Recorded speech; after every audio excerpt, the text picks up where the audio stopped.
Tail of the clock বারে মর্গানের সাথে বসে আছেন ক্লেবর্ন। হাতে এখনো ধরে আছেন একটা বিয়ার।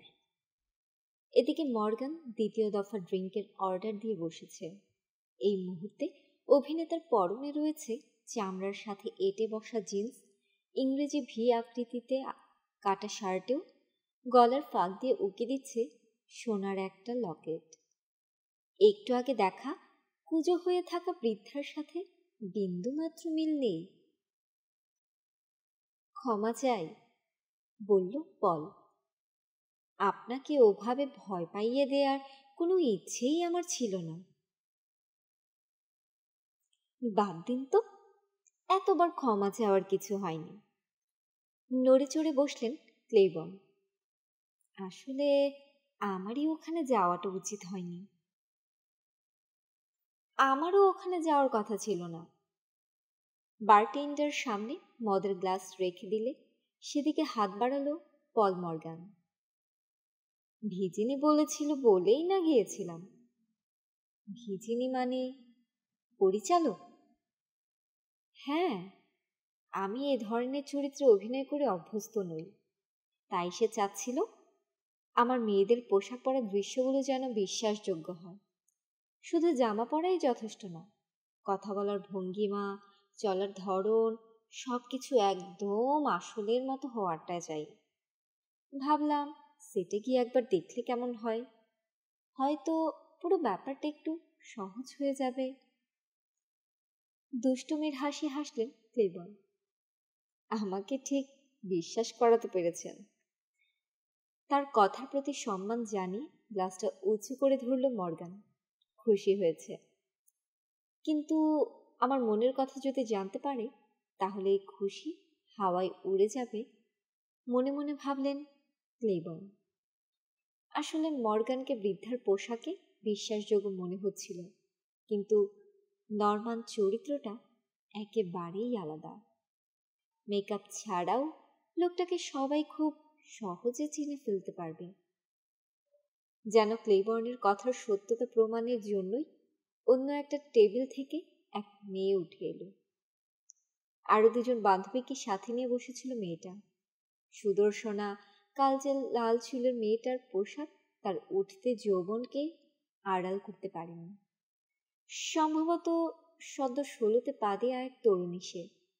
দেহ থেকে এখনো বাচ্চা বাচ্চা গন্ধটা পুরোপুরি মিলিয়ে যায়নি। এক্সকিউজ মি, ক্লেবর্নকে পুরোপুরি আগ্রাহ্য করে পলের দিকে তাকিয়ে বলল সে। আপনি কি পল মর্গান? গ্লাস নামিয়ে রেখে নিজের ট্রেডমার্ক হাসিটা হাসল অভিনেতা। কি মনে হয়? মাথা নিচু করে কম্পিত হাতে একটা ছোট বই আর একটা বল পয়েন্ট কলম বের করে আনলো মেয়েটা। কথা বলতে গিয়ে কেঁপে উঠল কণ্ঠ। কিছু মনে না করলে আপনার অটোগ্রাফটা কি পেতে পারি? মেয়েটার ব্লাউজের সামনে দিকে স্থির হলো মর্গানের দৃষ্টি। শুধু অটোগ্রাফ কেন, চাইলে আমার সব কিছু নিতে পারো। লজ্জায় লাল হয়ে গেল মেয়েটা। আরে আরে, ওকে শান্ত করার প্রয়াস পেল পল। আমি তো ঠাট্টা করছিলাম। বাড়ি কোথায় তোমার? কাজ হলো। স্মিত হেসে মেয়েটা উত্তর দিল, টলেডো। আমরা এখানে ট্যুরে এসেছি। এরপর বান্ধবীদের দিকে ইঙ্গিত করে বলল, ওরা আমাকে চ্যালেঞ্জ করেছে, সেজন্যই এখানে এসেছি। কোনো সমস্যা নেই। অটোগ্রাফের খাতাটা টেনে নিয়ে নিল অভিনেতা। নাম কি তোমার? জ্যাকি, জ্যাকি শেরবর্ন। বানানটা বলবে? বলল মেয়েটা। তার দিকে তাকিয়ে হাসতে হাসতে মর্গান কিছু একটা লিখল। এতেই হবে? খাতাটা বন্ধ করে কলম সহ ফিরিয়ে দিল। ধন্যবাদ, বলল মেয়েটা। অনেক অনেক ধন্যবাদ। মেয়েটা চলে যাওয়া মাত্র মর্গান আবার তার গ্লাসের দিকে মনোযোগ দিল। ক্লেবর্ন দেখলেন মেয়েটা তার বান্ধবীদের নিয়ে এক্সিটের দিকে এগিয়ে যাচ্ছে। গ্লাসে চুমুক দিল মর্গান। কোনো সমস্যা জানতে চাইল সে। শ্রাগ করে না বোঝার ক্লেইবন, তবে কথাটা মিথ্যা। কেননা সমস্যা আছে তার। অভিনেতা এই মাত্র অটোগ্রাফ খাতায় কি লিখেছে তা দেখেছেন তিনি। জ্যাকি বর্নকে মুখটা সে খুব ভালোই ব্যবহার করতে পারে।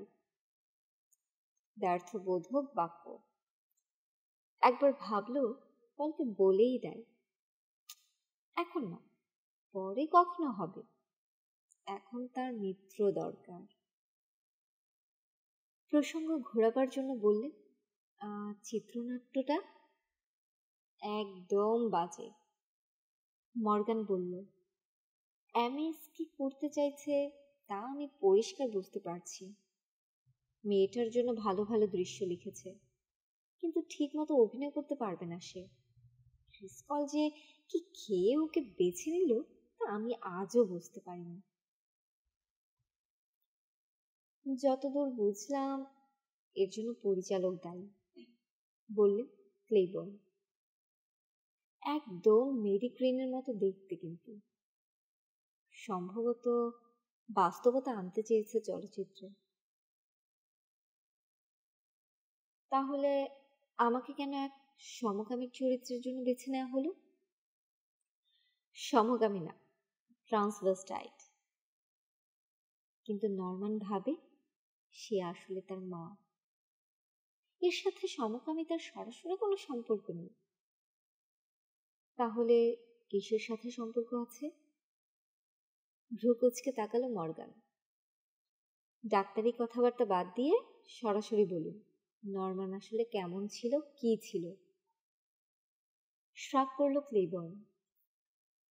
আপনার বা আমার মতোই আরেকজন মানুষ, বললেন তিনি। যদি আমার বা আপনার কাছ থেকে নিজের নাম কেড়ে নেওয়া হয়, পরিচিতি হিসেবে ব্যবহার করা হয় শুধু একটা নাম্বার, সেল নামের একটা ঘরে বন্দি করে রাখা হয়, চারপাশে তাকে কেবল অসুস্থতার সমস্যা, ওসব আমি জানি না, নম্র কণ্ঠে বলল পল মর্গান। আমি পাগলাগারদে গিয়েছিলাম। ক্লেইবর্নের চোখের অবাক দৃষ্টিটা তার নজর এড়াল না। ভুল বুঝবেন না, আমি পাগল হয়ে পাগলাগারদে যাইনি, ইচ্ছে করেই গিয়েছিলাম। 1 মাস ছিলাম। উদ্দেশ্য ছিল দেহ থেকে সব মাদক বের করে দেওয়া, নেশার উপর নিয়ন্ত্রণ নেওয়া। গ্লাস তুলে নিয়ে এক চুমুকে ভেতরের তরলটুকু শেষ করে ফেলল অভিনেতা। কাজ হয়নি। সত্যি বলতে কি, এরপর প্রায় 1.5 বছর আমি কোনো কাজই করিনি। আমাদের এই ব্যবসায় এতদিন কাজ না করে বসে থাকলে বিস্মৃতির আড়ালে হারিয়ে যেতে হয়। কিন্তু ভিজিনি তো বিশেষ করে আপনাকেই চেয়েছিল। আমাকে না, আমার নামকে চেয়েছিল। পানির দামে পেয়েছেও। একমাত্র এই কারণেই ড্রিসকল আমার সাথে চুক্তি করতে রাজি হয়েছে। এমনকি আমার মুখের উপরেই বলেছে কথাটা। খালি গ্লাসটাকে শক্ত করে আঁকড়ে ধরলেন মর্গান। হারামজাদা আমার উপর চাপ দিয়েই চলেছে। ভাবছে আমাকে দিয়ে যা মন চায় তাই করাতে পারবি। কিন্তু স্টেজে যদি আপনার জায়গায় বেয়াদবটা থাকতো। কি বলছে তা বুঝতে পেরে আচমকা চুপ করে গেল সে। বাদ দিন, চলুন আরেক দফা হয়ে যাক। বাড়ির টুল থেকে নেমে এলেন ক্লেইবর্ন, মাথা নাড়ছেন। আজ আর না, মোটেলে ফেরা দরকার। একটু ইতস্তত করে জানাতে চাইলেন, আপনি ঠিক আছেন তো? নড করল নরমান। অনুভূতিগুলো বের করে দেওয়ার দরকার ছিল। এখন ঠিক আছি। আমি জানি মর্গানের চরিত্রে আমি অভিনয় করতে পারবো। অর্থবোধক হাসি হাসল সে। ভুলে যাবেন না, আমি পল মর্গান। মোটেলে ফিরে যেতে যেতে ঘটনাটা মনে পড়ে গেল ক্লেবর্নের। পল মর্গানকে মেয়েদের পোশাক পরা অবস্থায় স্টেজে দেখার স্মৃতিটা এখনো তার ভেতরে কাপ ধরিয়ে দিচ্ছে। সেই সাথে অটোগ্রাফ শিকারী মেয়েটার সাথে করা অযথা বাজে ব্যবহার, ড্রেস কলের ব্যাপারে কথা বলার সময় তার কণ্ঠের সুর, মোটেলে পৌঁছাবার সময় আচমকা প্রশ্নটা জেগে উঠল তার মনে, আসল পল মর্গান মানুষটা কেমন?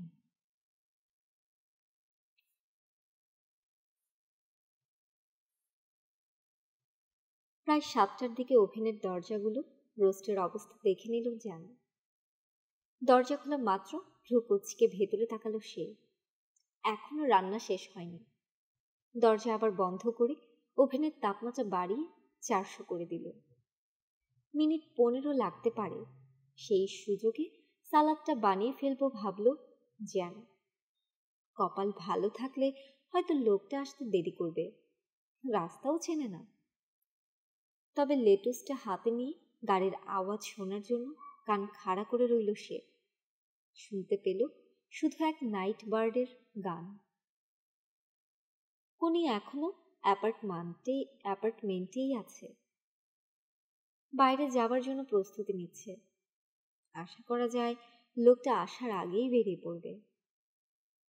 তেল আর ভিনেগারের মিশ্রণ ঢেলে সালাদ বানানো শেষ করলো জ্যান। রোস্ট হয়েছে কিনা সেই খোঁজ নেবার সময় হয়েছে। ওভেন বন্ধ করে মাংসের অবস্থাটা দেখল। আর একটু বাদামি হলেই খাবার জন্য তৈরি হয়ে যাবে ওটা। হঠাৎ বুঝতে পারল নাইট বার্ডের গান বন্ধ হয়ে গিয়েছে। গাড়ির আওয়াজ শোনেনি, কিন্তু এখন দরজার টাইমগুলো টুংটাং আওয়াজ করছে। সেই সাথে গলার আওয়াজও ভেসে এলো। হারামজাদি কোনি দরজা খুলেছে, অথচ বারবার করে ওকে বলে দিয়েছিল দরজাটা ওই খুলবে। ঝামেলা হয়ে গেল। এখন আর নতুন করে সাজার সময় নেই। কোনো রকমে অ্যাপ্রনটা খুলে পেছনের চেয়ারে ছুঁড়ে দিল সে। হাত দিয়ে চুল গোছাবার চেষ্টা করল। রান্নাঘরে একটা আয়না রাখার কথা কেন ভাবল না সে? অন্তত আজকের মতো জরুরি অবস্থায় খুব কাজে আসতো। তাড়াতাড়ি কাউন্টারের উপরে রাখা টিস্যু বক্স থেকে একটা টিস্যু তুলে নিল সে। কপাল আর চেহারায় ছোয়ালো। অন্তত ঘরমাক্ত নাকে তো আর লোকটার সামনে যেতে হবে না। আর তাছাড়া ডাইনিং রুমের টেবিলে মোমবাতি জ্বালাবার পর মেকআপের অভাবটা সে বুঝতেও পারবে না। জেনের পরিকল্পনার খুব গুরুত্বপূর্ণ অংশ এই ডিনার। হালকা কথাবার্তার মাঝ দিয়ে এমএস আর ক্লেবন সকালে কি সিদ্ধান্ত নিল তা জেনে নিতে চায়। সব দোষ রয়ের। চলচ্চিত্রটা বন্ধ করে দেবার বুদ্ধিটা যে কোত্থেকে তার মাথায় এলো। যদি সকালে সে ক্লেবনকে উল্টোপাল্টা বোঝায়, তাহলে এখন জেন তাকে সোজা পথে নিয়ে আসবে। মোমবাতির আলোতে ডিনার, হালকা পাতলা মদ্যপান, সালাদ, রোস্ট, আর তারপর যা দরকার তাই হবে।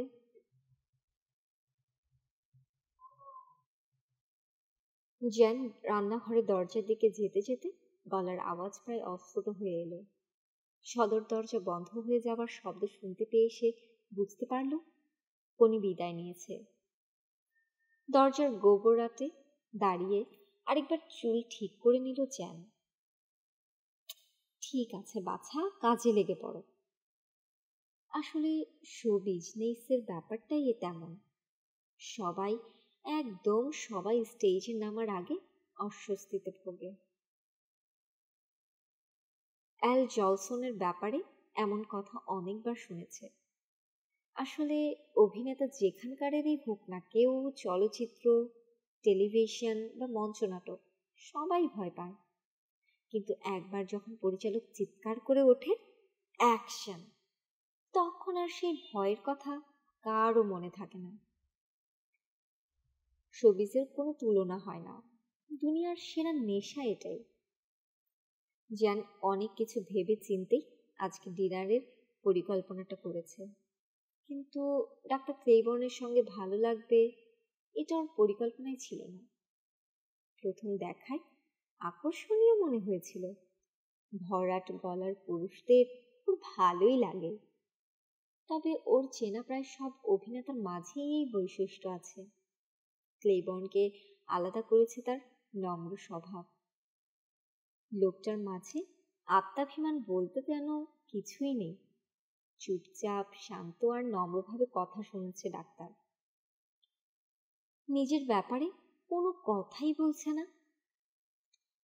ডিনারের সময় এমন সব প্রসঙ্গে লোকটা ওর প্রশংসা করলো যেগুলোর ব্যাপারে প্রশংসা আশাই করেনি যেন। অ্যাপার্টমেন্টে সাজানো গোছানো পরিবেশ, মোমবাতি, টেবিল সাজানো, এসবের খুব প্রশংসা করলেন তিনি। এমনকি কনির প্রসঙ্গেও কথা বললেন। তোমার বান্ধবীও কি অভিনয় করে? নট করলো জেন। বিশ্বাস করা কঠিন। দেখে তো খুব গম্ভীর বলে মনে হয়। কোন ধরনের চরিত্রে অভিনয় করে সে?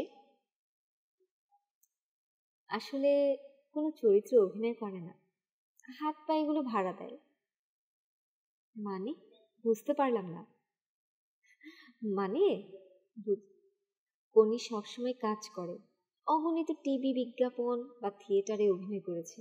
তবে আপনি ওকে চিনতে পারেননি, কারণ কখনো ওর চেহারা দেখা যায় না। এমন অনেক অভিনেত্রী আছে যাদের হাত বা পা দেখতে ভালো না, দেহের ওইসব জায়গার ক্লোজ আপে ব্যবহার করা হয় ওকে। শুনে তো মনে হচ্ছে পরিচালকরা সুপার মার্কেট থেকে মুরগির কাটা অঙ্গ প্রত্যঙ্গের মতো অভিনেত্রীদের দেহের অংশ বেছে নেয়। মুচকি হাসলেন ক্লেইবর্ন। মেয়েটার লাজুক স্বভাবের কারণ এখন বুঝতে পারলাম। নিজেকে নিশ্চয়ই ওর খুব ছোট মনে হয়। জানে ওর দেহ দেখিয়ে অন্য কেউ প্রশংসা পাবে, অথচ ও পাবে না, সবার অগোচরে থাকবে। ঠিক বলেছেন, অন্তত তোমার সেই সমস্যা হবে না। কথাটা আমি কিভাবে নেব? প্রশংসা না অ্যানালাইসিস? প্লেটটা সরিয়ে দিলেন ক্লেইবর্ন, হাত বাড়ালেন কফি কাপের দিকে। কোনটা হলে তুমি খুশি হবে? এই ব্যবসার মেয়েরা যথেষ্ট প্রশংসা পায়, কিন্তু অ্যানালাইসিস পেতে হলে অনেক বিখ্যাত হতে হয়। ক্লেইবর্ন চেয়ারে দেহ এলিয়ে দিলেন। হতে পারে। ফ্রি অ্যানালাইসিসের প্রস্তাব দিচ্ছেন নাকি?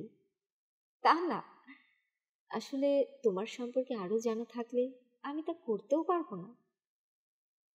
কি জানতে চান জিজ্ঞাসা করে দেখুন।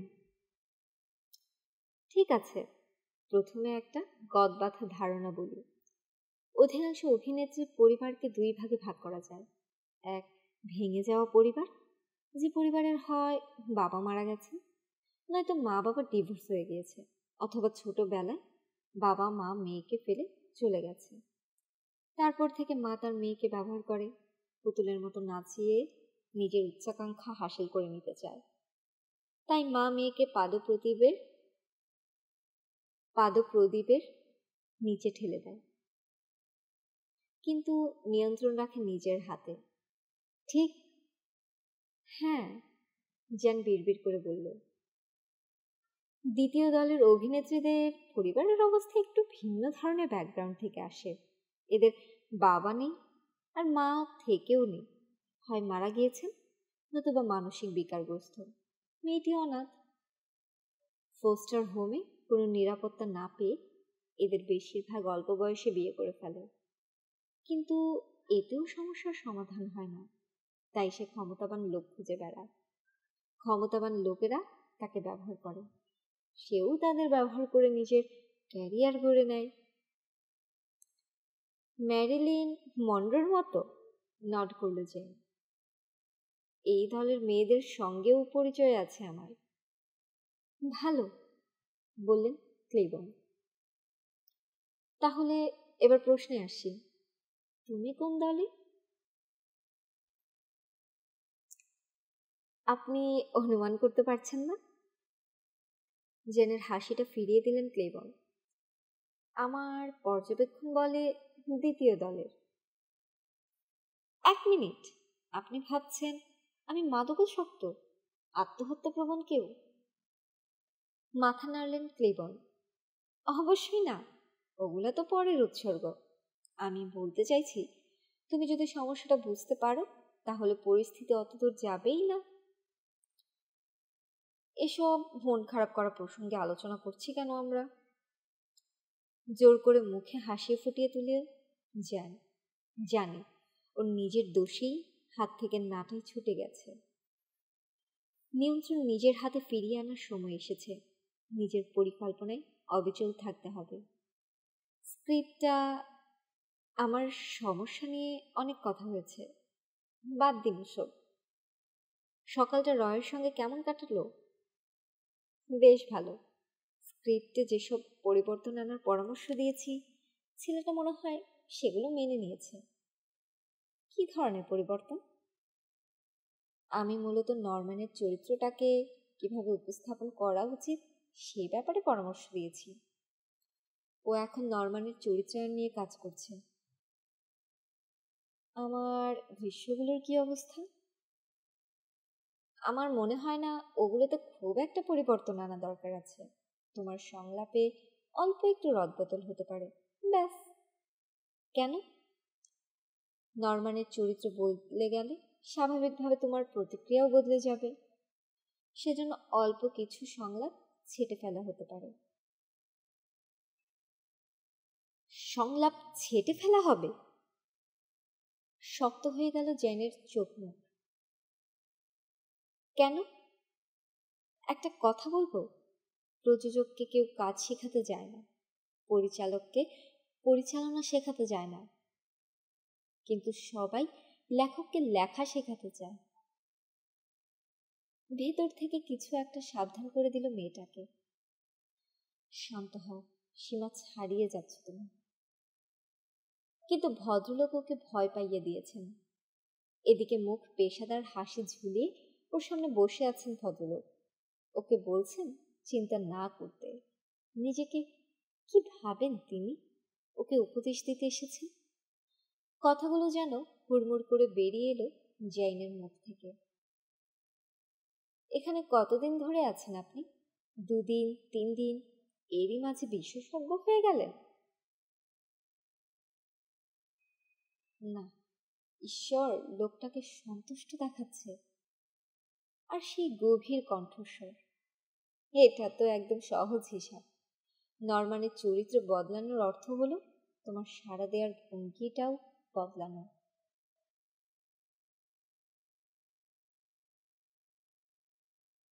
একজন ডাক্তারের ডায়াগনোসিস দরকার নেই আমার।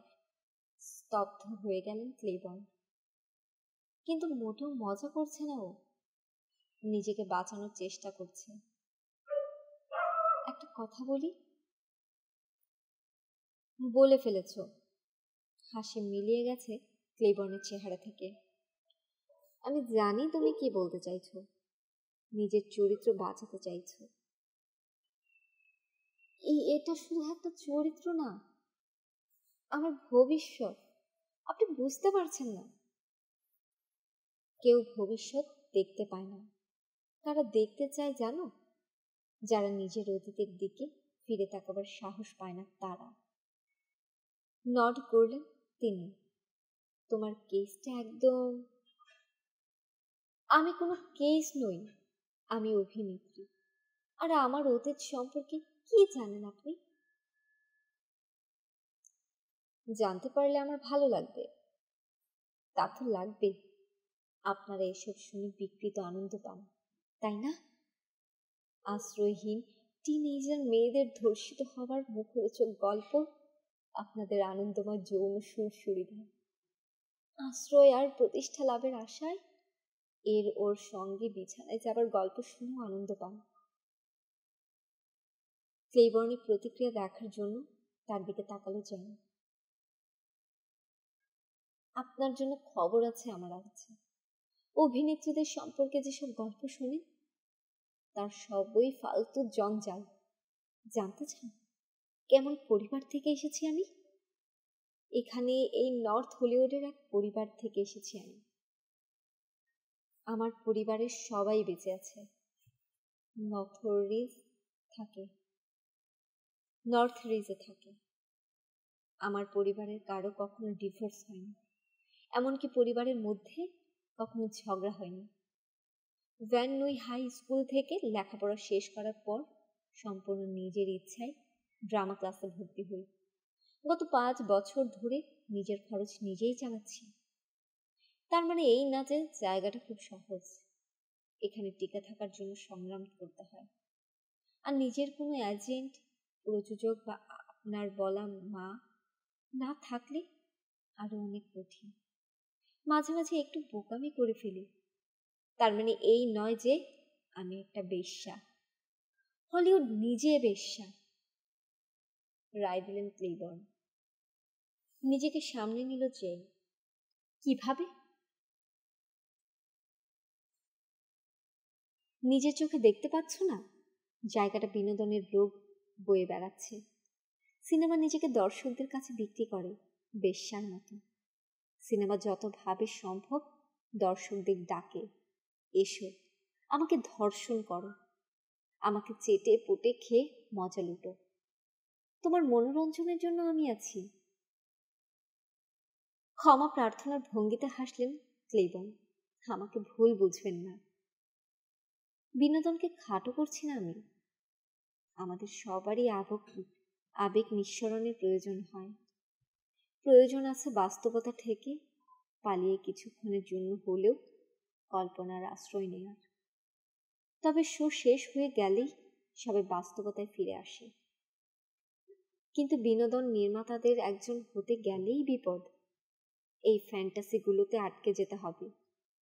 হাতে আর কোনো বিকল্প উপায় থাকবে না। শেষমেশ সবার সঙ্গে যোগাযোগ বিচ্ছিন্ন হয়ে যাবে। বাস্তবতার সাথে তাল মেলানোর সামর্থ্য হারাতে হবেই। আর যখন কারো জীবন যদি এই আবর্তে ঢুকে যায় তাহলে ধ্বংস সুনিশ্চিত। আমি কিভাবে জীবনযাপন করব তা নিয়ে কথা বলার আপনি কে? উঠে দাঁড়ালো জ্যান। হয়তো আমার জীবনযাপনের পদ্ধতি ভালো নয়, হয়তো আমি বোকা, স্বার্থপর, হয়তো একদিন মুখ থুবড়ে পড়ব, কিন্তু আমি জানি আমি কি করছি। বিকল্প নিয়ে কথা বলতে চাইলে কাইয়ের সঙ্গে দেখা। কাই আমার বোন, আমার চেয়ে স্মার্ট, আমার চেয়ে সুন্দরী। ভুল হলো, একসময় ছিল। ঠিক তখনই আপনার বলা কঠোর বাস্তবতা প্রবেশ করে তার জীবনে। আরো নির্দিষ্ট করে বললে ওর পেটে 17 বছর বয়সে মা হয় ও। 18 বছর বয়সে নেশায় আসক্ত পড়ে হয়ে ওর বয়ফ্রেন্ড আর বাচ্চার সঙ্গে বনে জঙ্গলে থাকা শুরু করে। কিছুদিনের মাঝেই ওর বয়ফ্রেন্ড কপর্দকহীন হয়ে পড়ে। বাচ্চাটাকে ওরা অনাথ আশ্রমে দিয়ে দেয়। তারপর ছাড়াছাড়ি হয়ে যায় ওদের। কাই এখন কোথায় আছে তা একমাত্র ঈশ্বরই জানে। হয়তো কপাল ফিরবে ওর, এমন কারো সঙ্গে দেখা হবে যে ওকে দুশ্চিন্তা করতে দেবে না। কাই সবচেয়ে ভালো যে কাজটা করেছে তা হলো ক্যারিয়ার নিয়ে মাথা ঘামায়নি ও। চেয়ার ঠেলে উঠে দাঁড়ালেন ক্লেইবর্ন। নিজের সঙ্গে প্রতারণা করা বন্ধ করো। এমনভাবে কথা বলছেন যেন আর কোনো উপায় ছিল না তোমার হাতে। সুড়ঙ্গের 2 মাথার মাঝে অনেকটা পথ থাকে, এর মাঝেই নিজের জন্য রাস্তা করে নিতে হয়। তার দিকে ঘুরে দাঁড়ালো জ্যান। জ্বলছে ওর চোখ দুটো। আর আপনি আপনি তো একই কাজ করছেন, বছরের পর বছর ধরে বইয়ে মুখ গুজে রেখেছেন। বাকি সব কিছুকে একপাশে সরিয়ে দিয়েছেন আজকের এই অবস্থানে আসার জন্য। অন্যের গোলামি করছেন। ঠিক ধরেছ, নরম গলায় বললেন ক্লেইবর্ন। কথাগুলো বলছি কারণ আমিও এই রাস্তায় হেঁটেছি, আর আজ এমন এক জায়গায় পৌঁছেছি যেখানে আমি একা। কিছু নেই আমার, বাড়ি না, সংসার না, নেই কোনো ব্যক্তিগত জীবন। কাজ পাগল হয়ে বেঁচে থাকা কোনো জীবন নয়। আমার হয়তো অনেক দেরি হয়ে গেছে, কিন্তু তোমার এখনো সুযোগ আছে। সে সুযোগ হেলায় নষ্ট করো না। কথাগুলো শুনছে জ্যান, রাগ কমে এসেছে ওর। লোকটা হয়তো ভনিতা করছে না, সত্যি কথাই বলছে। বেচারা সারাটা জীবন একটা হাসপাতালে একদল পাগলের সঙ্গে কাটিয়ে দিল। হঠাৎ করেই চিন্তাটা খেলে গেল ওর মাথায়। ভাবছি, কতদিন ধরে নারী দেহের স্বাদ পায় না লোকটা। কথাটা চিন্তা করতেই উষ্ণ হয়ে উঠল ওর দেহ। উষ্ণতাটা ঠিক ব্যাখ্যা করতে পারবে না, ঠিক যৌনাকাঙ্ক্ষা নয়, আবার সহানুভূতিও না। এ দুটোর মিলিত একটা অনুভূতি বলা চলে। মুহূর্তেই উষ্ণ অনুভূতিটা তীব্র হয়ে উঠল। কিছু বুঝে ওঠার আগেই জ্যান দেখতে পেল ক্লেবর্নের দিকে এগিয়ে যাচ্ছে ওর হাত দুটো। তারপর ডোরবেলটা বেজে উঠল।